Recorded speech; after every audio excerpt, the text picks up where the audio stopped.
Welcome to Cricket World TV Hotspot, our latest county cricket roundup with me, John Pennington, and I'm joined once again by Matt Carter. Hello, Matt.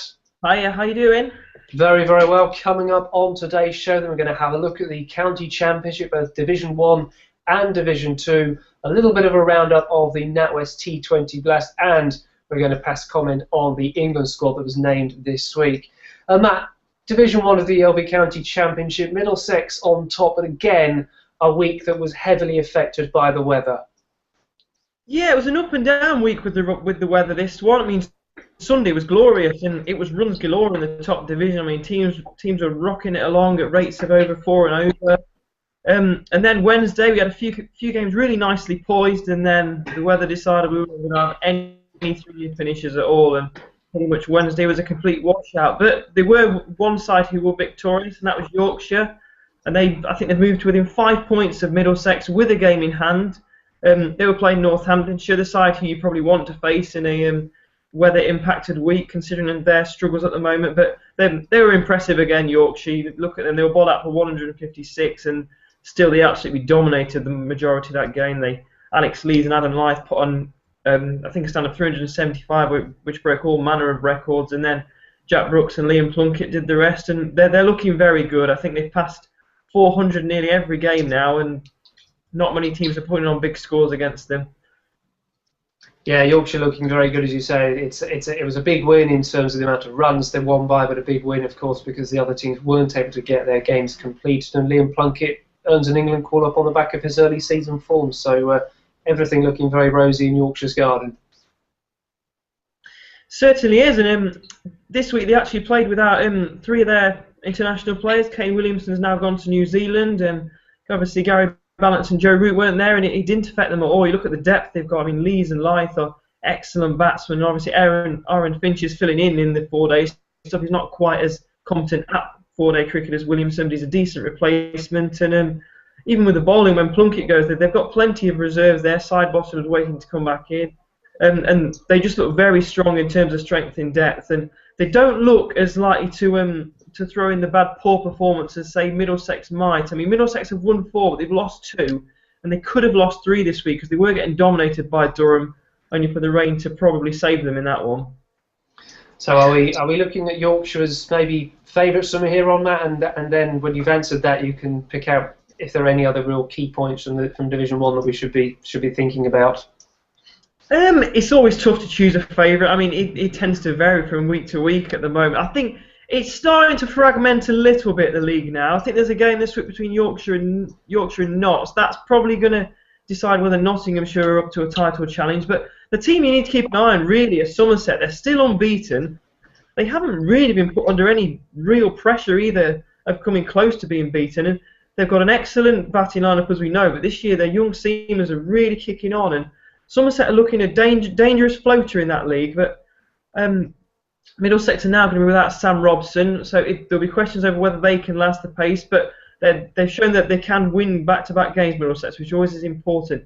I'd say those 3, Middlesex, Somerset and Yorkshire, are the 3 where I'd expect the title to go, but if Nottinghamshire were to beat Yorkshire this week, then they could get in the frame, but outside of them, I think the other sides have got too many weaknesses to really compete. Good stuff. We will get you off that fence at some point during the season. Moving on to Division 2, and again, unfortunately, we must talk about the weather because there was just the one finish here, and I suppose Hampshire may be benefiting there because did they get out of jail a little bit against Derbyshire this week? No, it was Derbyshire got out of jail in that one, and I think Derbyshire had only 2 wickets intact on that final day, and it was crazy, really. I think they only had about an hour and a half, 2 hours play, and Derbyshire managed to lose 8 wickets in that time trying to save the game, and it was very nearly another disastrous day for them, and it was another showing of Hampshire's strength. I mean, their one weakness was Danny Briggs, well, not specifically Briggs, but a lack of spin, but he's come on the last 2 weeks. He's taken, I think, 12 wickets, something like that, and he's starting to fill that void, and it's very hard to pick holes in that team, and I suppose there was one big winner. Gloucestershire did pick up a victory. I mean, I'd already finalised my talking points, and then suddenly Ramnaresh Sar decided he was going to produce probably one of the most ballsy declarations you're going to see. Setting Gloucestershire 250 to win on a flat pitch without Charlie Shrek, who was injured. So it was always a risk from Leicestershire. But you have to give Sarwan credit. I mean, they haven't won since August 2012. Why not have a go? And Gloucestershire needed to win, so they were going to go for it. So on another day, they might have fallen apart, but it's a big win that for Gloucestershire, because as you say, there hasn't been a victory apart from that in the last fortnight in that division. So it gives Gloucestershire a bit of a march on the rest, and suddenly they're up to third and threatening. And you mentioned your talking points there, Matt. I do recommend anybody who wants to get a little bit more detail on this latest round of fixtures, go and have a read of that. Already eliciting a little bit of debate about contrived finishes, if you like, or run chases. I mean, surely a draw is a draw, and that's how it should be. What's your view on them? Should they just be just play the game and get on with it, or should we be giving teams credit for trying to manufacture a result?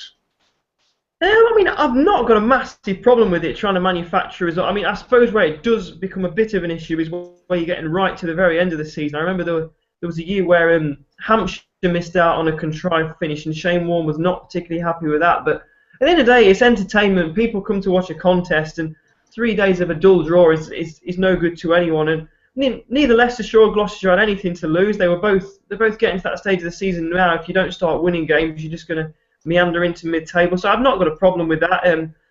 I mean, a few people will question Sarwan making such a decision, but I think it's fair enough. Okay, it's a debate I'm sure will run and run. If you want to get involved, get onto cricketworld.com, head to our county cricket section and click on the talking points, because it's already well underway there.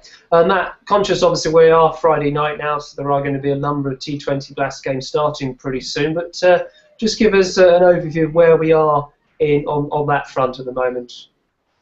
Yeah, last week was actually a low-scoring one for 2020, a bit of a rarity. That was several teams defending low scores, whether that was due to the pretty dismal weather that was around, obviously making bowling a little bit more easier. Lancashire have risen to the top of the North Division. I think they defended successive scores of around 130, which was a mighty fine effort, and their bowling attack is looking strong. Junaid Khan's really started to find his grip, and he is the sort of strike bowler in that form of the game you want. Northampton were beaten for the first time last week. Worcestershire are 2-2. In the South Division, Hampshire, having lost their first game to Glamorgan, are now 4-4 and seemingly already on their way to the quarterfinals and possibly another finals day with that. They just look an incredibly formidable 2020 outfit. Aside from them, Glamorgan had a good win. They chased down 180, and I think they've won 2 out of 3 and looking good, as are Surrey in that division. Things are gradually starting to fall into place, and interestingly, no team now has an unbeaten record, with Kent losing to Hampshire last night. So just to highlight the unpredictability of this format, really. And it looks as if, well, we know Andrew Flintoff isn't quite yet set to make his Lancashire, I was going to say debut then, but it's not a debut, it's a comeback, of course. But Joss Butler might well feature for him. That could be quite exciting, the sort of form he's in. Yeah, definitely. I mean, you look at Lancashire's bowling attack, and then you add Butler into it, and you would imagine Yorkshire are going to be in for a tough evening tonight in the Roses clash. But you never know, it's a Roses match. In the Championship game last week, you'd fancy Yorkshire to really dominate, and it was the other way around. Lancashire had the better of that. And obviously Yorkshire have got Finch, so he can win a game on his own, and it's one of a number of decent games tonight. Actually, that one. Derbyshire playing Notts, and there's also a game between Somerset and Glamorgan, which should be good. Somerset are struggling, actually. They've only won 1 out of 3. Considering how good they normally are in 2020, it's a little bit of a stuttered start, obviously early days. So they're probably the ones to pick out. And then Surrey against Essex, 2 sides with 2 in 3. That's probably going to be a competitive encounter as well. Good stuff. Yes, I wonder if it's part of Somerset's, not demise in 2020 cricket, but not going so well. Maybe they're a bit of a younger side this year, and sometimes experience is very important in 2020 cricket. You've mentioned a few exciting games taking place tonight and over the weekend there, Matt. Got a few tasty county championship games coming up as well. Where would you sort of want to be this week? Obviously somewhere dry, but where would you sort of go to this week?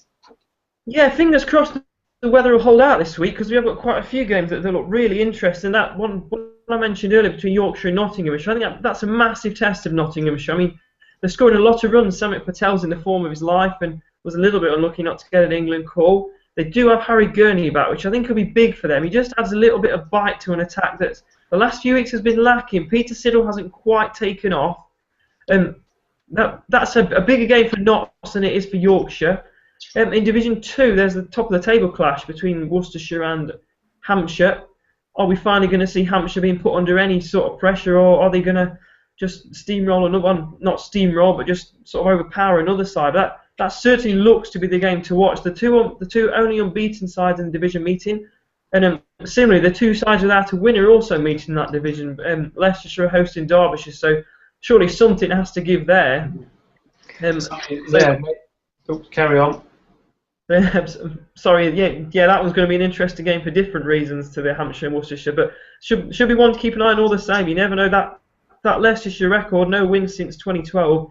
If you ever wanted a game to end that run, a home game against Derbyshire, who were really struggling to mount any sort of serious batting totals, is the one to do it in. And that's certainly the glorious weather that we're enjoying at the moment holds, and we can, this time next week or whenever we do our next hotspot, we're talking about a few more results because that's what it is all about. And finally, Matt, I just want to get your thoughts on the England squad named this week, as we've already mentioned Sam Robson called up, Mo and Ali in the squad, Chris Jordan, as well as the regulars Ian Bell, Matt Pryor recalled, if you like. So just give us your quick thoughts on the makeup of that England squad. Lots of players disappointed, but some, obviously the players involved will be delighted to be called up for the first time. Yeah, it wasn't a squad of any real genuine surprise, probably with the exception of Liam Plunkett. I mean, I can't believe Liam Plunkett's only 29. He seems to have been around forever, but by the sounds of it, he's been bowling at rapid pace. I mean, he's only been fourth seamer for Yorkshire in terms of when they come on, but he's the fourth leading wicket taker in the division. He's bowling quick, and against Sri Lanka, I think that is probably what is going to get you wickets. Him and Jordan against Sri Lanka are going to cause a lot of problems. Obviously, Chris Jordan, the case that he made in the one-day internationals, it was always going to be almost certain that he was going to get called up, and Sam Robson has been talked up for a long time with regards to call-up. I think there'll be a few who are frustrated at that. Nick Compton has had a decent start to the season, but I think, unfortunately, his ship, for whatever reason, does seem to have failed. The Moeen Ali one, I think, is interesting. A lot of people have been a little bit critical of that, that England haven't picked a spinner. But at the end of the day, I mean, Moeen's not going to bowl a shed load of overs, I wouldn't imagine, against Sri Lanka and with a four-pronged seam attack. And he has scored the runs, Moeen Ali, to deserve the chance. And yes, he struggled in the limited overs cricket, but in the four-day game was where he excelled last year. And I think he definitely deserves his chance, even though Samit Patel was probably reason to be a little bit frustrated with it. Yeah, no, some good points there. Interesting listening to Jason Gillespie a few days ago now. He was sort of saying how Yorkshire using Liam Plunkett, is he's as their fourth seamer. He's just instructed to go in there, bowl fast. Don't worry about containing the runs because the other bowlers will do it. It'll be very interesting to see if England adopt a similar approach as Anderson, Broad and Jordan, and then Plunkett are out and out. Just bowl fast. Really try and unsettle the batsmen to see how that goes. But what's your prediction? Are England going to be too strong for Sri Lanka Laws? I mean, Sri Lanka going pretty well at the moment against Northamptonshire. I would imagine that England will win this series, and I would predict it will be fairly comfortable. I just think that seam attack against Sri Lanka is going to cause them a lot of problems against the moving ball. But it depends on what kind of surfaces are prepared. I mean, we've seen in the past England prepare bizarre surfaces to face Sri Lanka that generally don't suit their strength. So if England prepare surfaces that do suit their strength, then there's only going to be one winner. But if it's a dry surfaces, then you never know. Sri Lanka suddenly come into it, but it's probably the lack of wicket-taking threat with Sri Lanka that's going to hold them back, unfortunately. Yes, I remember the test. I think it was back in 1998 when Muralitharan was given a nice dust bowl, and Jayasuriya smacked us for 150, 200 or so. So yes, well, I don't think that's going to happen this time around. Even though you've got the class of Javadina and Sangakkar, England, I think, should be too strong. New era as well. There's so much to play for. Lots of hunger. These young players coming in as well. So I think that's a good note to leave this hotspot on. Thank you very much once again for your time today, Matt, and your insights. No problem. Thank you very much. And thank you for watching us here on Cricket World TV. If you do want more detail on the county cricket latest and indeed the England-Sri Lanka series, cricketworld.com is indeed the place to head. But for now, thank you very much for watching and goodbye.